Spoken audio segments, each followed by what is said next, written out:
So I want to say a bunch of things about niching, because, and this will be useful for both of you in your very different stages, because there's a lot of unhelpful information out there about niching. The first thing is that niching causes a great deal of anxiety for people like us, and I'll explain why in a second. And what I just want to say is that as you hear that niching is important, and it is sort of, to not move into anxiety and push about it. Because if you make yourself do body work for exhausted construction workers, even though that's not, really what you want to do, then you tend to collapse the business when you force a niche on yourself for our type of people. So there needs to be some room for experimentation without force around this niching thing. And the main thing to realize is that this is a discovery process. There is some choosing involved, but it's mostly a discovery process, and it's not a forcing process. So first off, for solopreneurs, and I've said some of this stuff before, but I just want to make it one coherent, lecture on this topic. For solopreneurs, that's us, basically.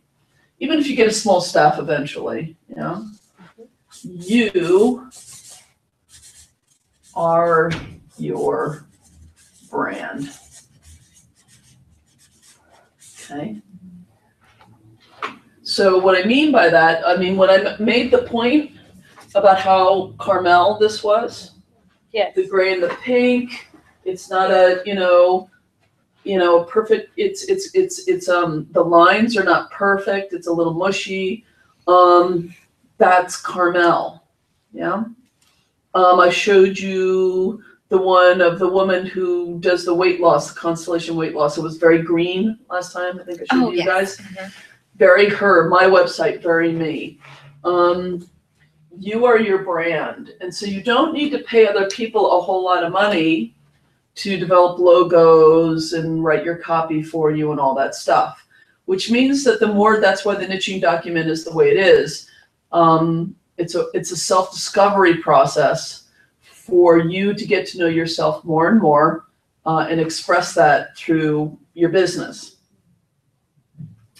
So the question is why niche at all? Why do so many people think that niching is important? The first and most important one is visibility. And I've used this metaphor before. If you look at the New York skyline, what do you notice? The little brownstones or the Chrysler building, right? The thing that sticks up. It doesn't really matter if it's Art Deco or, One World Trade Center, which is uber modern. It doesn't matter what the niche is. It's that it is a niche, and it doesn't look and sound like everything else. Yeah. So it creates a lot of visibility, even outside of the niche, by the way, right? Mm-hmm. So this is the thing, is that if you're thinking, oh, well, I don't want to niche, or it's hard for me to niche because then it means there's certain people who I won't be able to work with anymore because they'll be outside the niche. This is actually inaccurate, and I'll get to that in a second. It makes you more visible to everybody, or a lot of people. It increases energy. So when you have a focus, particular group of people or a particular kind of style or way of offering your services, it resonates more strongly. Yeah. So the moment I stopped sort of resisting my business growth niche and kind of began to really give into it and surrender to it a bit, I started getting more and more of my general healing clients as well. Okay. Now this is the thing that coaches keep saying will happen, that we don't believe until it happens to us. But it's absolutely true. The other thing is it does create a certain ease in the business, because you're not trying to do everything for everybody and reach everybody. You're only trying to communicate a certain bandwidth. right? You know, being a general practitioner requires you to get out there more and a lot more contexts. But if you know who you're trying to market to, you just go to those contexts and really let them know. So it does make things a little easier. This all obviously presupposes you have, quote unquote, the right niche. If you don't, none of this stuff happens, right? But it is the purpose of it. So a few reframes to help us manage this trigger just a little bit. This like, I'm gonna be forced and I don't want to. Tad Hargraves, I've talked about him before. He's the marketing for hippies guy. He has this whole niching spiral thing that I think is fantastic. And he talks about the niching nest. Etymologically, niching means nesting. Okay. Which is about fluffing up your space and finding a spot for yourself in the community. Right? So if you go out to Lake Merritt and you go to the bird sanctuary that's in the middle of Lake Merritt, and the trees that are barren because the cormorants have pooped on them so much, you'll see all the nests up there. They're there all year round. And then, you know, they come in the spring and they have babies and they're up there again. They're gone now. But if you go there, you'll see them all up there in those very barren trees. And there are all these nests. There are like probably 70 of them up in those trees. And they make this community. Yeah. And so the idea that Tad wants us to begin to imagine is what would it be like to find your nest in the larger community? Okay. It's a community-oriented image. It's not separating you out, it's helping you find your place. And then we start to slip into family constellations language, right? Finding my place. If you think of a niche as a place, rather than as a set of activities, yeah? If you don't choose a niche, it means you kind of had no place.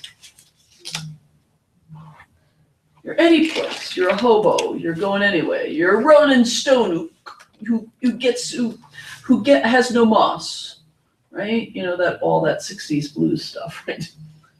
But if you find your nest, you actually have a place that feels good for you. Now, I want to get into, it's really important because for a long time, I understood niching very simplistically. And Tad Hargraves, I'll just put the names here that are really important. Tad. I've been reading a lot from him recently. Yeah, he's really useful. Yeah. Except when he gets cranky. Oh! One of his best ones is why playing big is bullshit or something like that. Uh-huh. It's a great blog post. And the other one who's done a lot on this, in fact, I'm going to show you something from him in just a second, is George Kao, who's also done some really good work on this. I used to think that niching was, and I have the example in the handout, which is a problem you solve for a specific group of people. Yeah. So I work with midlife elephants who have lost their joy in painting and help them regain their creative spirit so they can enter the second half of life with joy and renewed commitment. Classic niche, right? Problem I solve for a particular group of people, right? So that's kind of a what I do type. Now, the reason why this drives some people crazy is that they just can't take their massage or their NLP or their family constellations and narrow it that way. It just drives them crazy. There are subsets of people who do, but for a lot of people who start out with a modality, trying to go this way drives them, and they'll try one. They'll go with the the chronic back pain, and then they'll go with the actors who have performance fears, and then they'll go with, and it just none of it lands. There's another version that's much harder to define.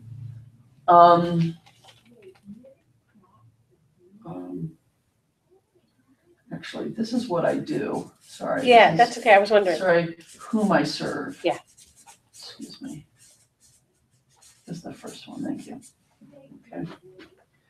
What I do, this is a little harder because sometimes they can sound like unniched businesses, but you can feel them when you kind of hear them. So there was one that Tad gave us an example a long time ago that's very useful, which was called Daily Dance. How to incorporate dance daily into your life so it's a daily experience. Now it's not a specific group of people, yeah, but you can feel how it's got a certain focus to it, yeah,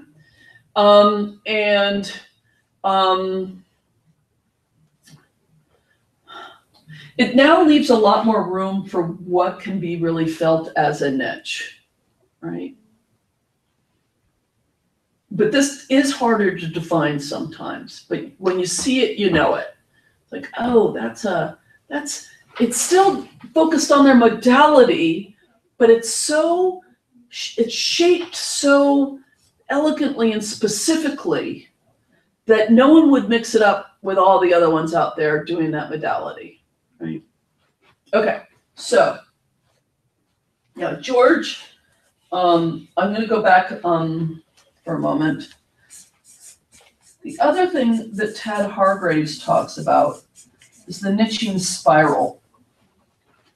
So you're like, oh, what am I doing? I don't know.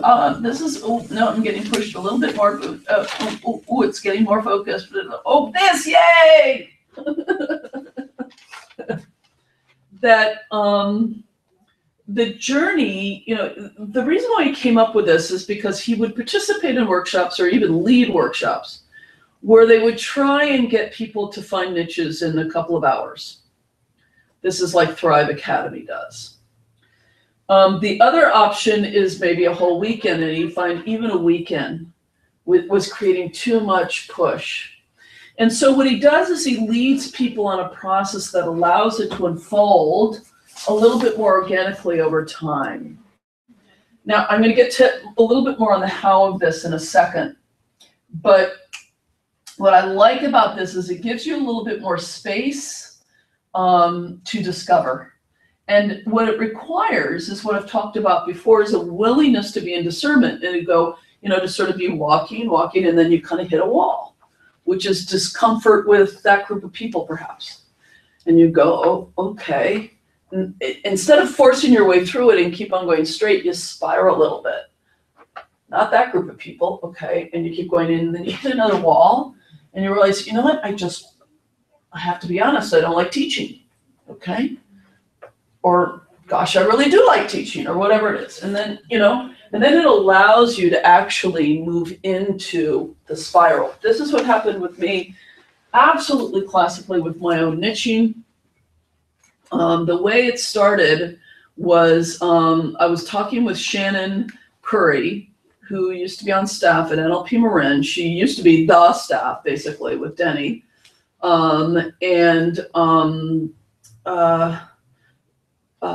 People have been coming up to me at NLP Marin. I'd gotten a basic good business going, making about $45,000 a year. I was making tons of money, but I had a definite sort of thing. It was definitely kind of general practice still, but I had something up and running. And I had a lot of people coming up to me and going, how did I do that? Because there are people at NLP Marin who want to set up their NLP practices. And so I talked with Shannon, and we agreed. We set up a 3-hour workshop one night, and 40 people came. Wow, Leslie. Wow. And by the end of that 3 hours, I knew I had a hold of something. Uh-huh. And basically all of this came from that. Resisted a certain amount, but eventually sort of surrendered to it enough. I definitely did it this way. Okay, it took me 2 years to update my website. Don't want to yet. Now, what George Kao says, and I'm actually going to show you. I'm going to show you the slides on this. He has a nice little slideshow on this. He talks about the difference between the entrepreneurial business person, and these are, don't get hooked up by the words. The names aren't so important. It's just what he's named them versus the artist. I was reading about that last night. That's so funny. That Isn't that blog funny? post. Yeah. No, here we go. We go right here. So 2 nights ago.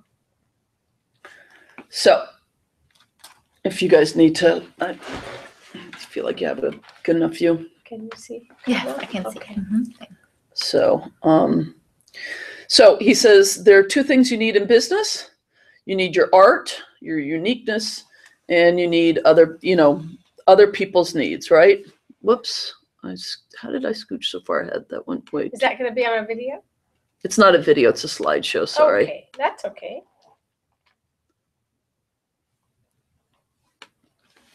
There we go. So you have your art. It's gonna let me like, can I do like that? No. No, I've got to do this. Okay. And you need other people's needs, right? So your art is massage work, and you need, this is really driving me nuts. Really sorry, but this shouldn't be this hard. So I'm going to need to get in front of you. So okay. I unfortunately keep hitting the wrong thing here. Okay. So your art, your body work, and others' needs, people need massages. Okay. And where those 2 overlap is your niche. Okay. Now what he says is that where artists start, and again, don't take the word artist too seriously. They start with their uniqueness, okay, on the edge of other people's needs, okay? So they start with their love of massage or their love of dance or their love of NLP or their love of whatever it is. Entrepreneurs start on the other side. They go, oh, people need a widget. Yeah.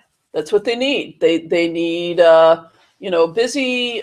I'll think of one right now that I've been wanting someone to fulfill for a long time. Someone who would make decent clergy women shirts. There's just friggin' nobody out there who does that. Another one is a perfect online scheduler. I still have not found the perfect online scheduler. An entrepreneur would start with that, right? Now, the artist path, okay, is to move from really focusing on your uniqueness to including other people's needs, right? The danger is self-absorption and hobby status, just staying with the green dot, yeah? Dabbling, sort of, because they never really get hooked into what people need. And then this isn't very relevant for you, but for people on the other side, the danger of staying where they are is losing meaning and ethics, just staying with the gold dot, right? Right? We're going to sell as many of these women clergy shirts as we can, and we don't care who we stomp on to get there. That kind of thing, right? Okay. This is the entrepreneur's path, is to move from the specific need in order to, build great relationships and have a sort of a meaningful business. Again, not hugely relevant to us. That went too far again. Oh, this is questions about the entrepreneur path. Again, we're not really interested in that. The artist path starts with your art, tends to spread through low-cost methods, gathers into community those who resonate with your art, expand your business by doing more of that art, and moving that way into 100 true fans, okay? If you want both, this is the really key thing. To experience meaning first, which this is what we're like. You and I, we're like that. We want meaning first and foremost. Start with the artist path. For faster livelihood, start with the entrepreneur path. Now, here's the key. The artist path is going to be slower. I know. That's the deal, to sort of like own for ourselves. Yeah. And the nice thing is that the spirals eventually converge anyway to be the artist entrepreneur. Yeah. Because they're not fundamentally at odds with each other. The entrepreneur spirals out to find meaning, and the artist spirals out to find, business, how to make money at this. Okay.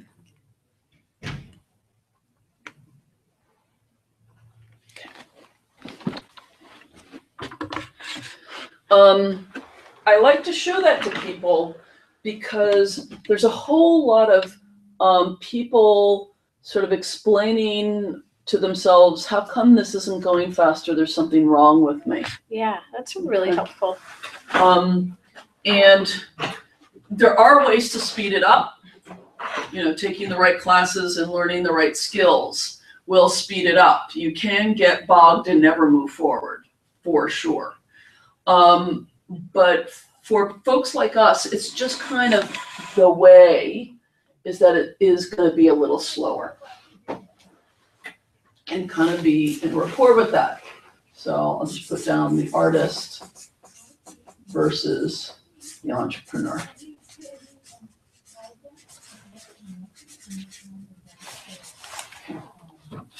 Now, one of the things that, in order to not stay bogged down in being an artist, that Tad Hargraves recommends, that I really like, are niching projects. To try small projects, a program, a class, a group of people you decide to reach out to without creating a full-flung new website, right? Which is a pretty big commitment. To find out if this is something that you like to do and a group of people you like to hang out with. It takes off some of the pressure around making a total commitment to a new niche. And it puts you in the space of letting yourself learn about yourself and what you like to do and what you're good at. In some ways, without knowing it, that's what I did early on. Doing that class with the 40 people who showed up was a niching project. 3 people could have shown up and I could have gone, man. And I did a class once on past life constellations. I've never done it again. I've never had such a disaster in a room as that was. Oh, I could not figure it out for the life of me. So whenever we do a workshop that kind of bombs in a new arena, just say, oh, it's a niching project I learned. Yay! That's thank you. That's a lovely frame. Now, from my point of view, there are a couple of sweet spots for niching that I've found.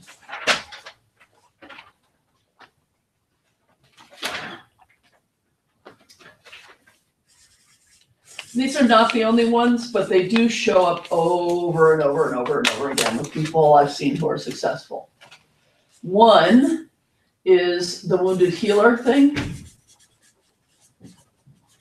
You end up helping people with something you've gotten through and figured out. Healer. Okay. I've healed myself of bulimia. I'll help you with bulimia.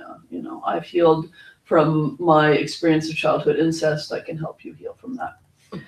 In many ways, my niche is one of those, right? I really struggled with business. I figured out some stuff, et cetera, et cetera. Okay.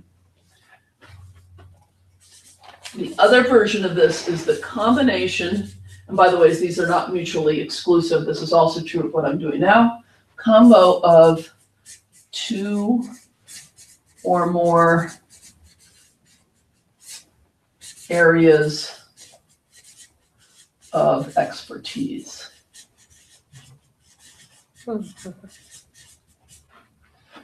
So basically what I have in these groups is, I have 4 areas of expertise. NLP, family constellations, my spiritual background, and basic business knowledge. Okay. Which ends up being kind of a change work plus spiritual growth plus business learning experience for people. A lot of people come out of a program like a massage program or an NLP training program or a family constellations program and have a high level of commitment to keeping it really pure. I want it to be just family constellations. I I want it to be just NLP. Because especially at NLP Maroon, God bless them, but there's all this sort of nasty talk about coaching, and for some reasons that I do understand. But actually, change work and really good high quality coaching are a really nice combination. Oh, yeah. You just got to know when you're doing one or the other. So I'm both of those too. Yeah. Yeah. Not everybody. Now, here's the deal. We all have a gabillion wounds, right? Mhm. The first niche I tried to do, this is a gorgeous niche. Oh, that's so beautiful. Working with clergy women who are struggling with their vocations, help them find their way through and either recommit or find something new. It's a gorgeous niche. Yes, it is. I could never make it work. It wasn't a good match for me. I had too much ecology about it. Yeah. But it was an obvious and wonderful niche, and people applauded me when I suggested it. So some of the most obvious niches aren't necessarily a good calling for us for whatever reason. Yeah. Either because our healing isn't done, or we've got old history with those people, or whatever it is.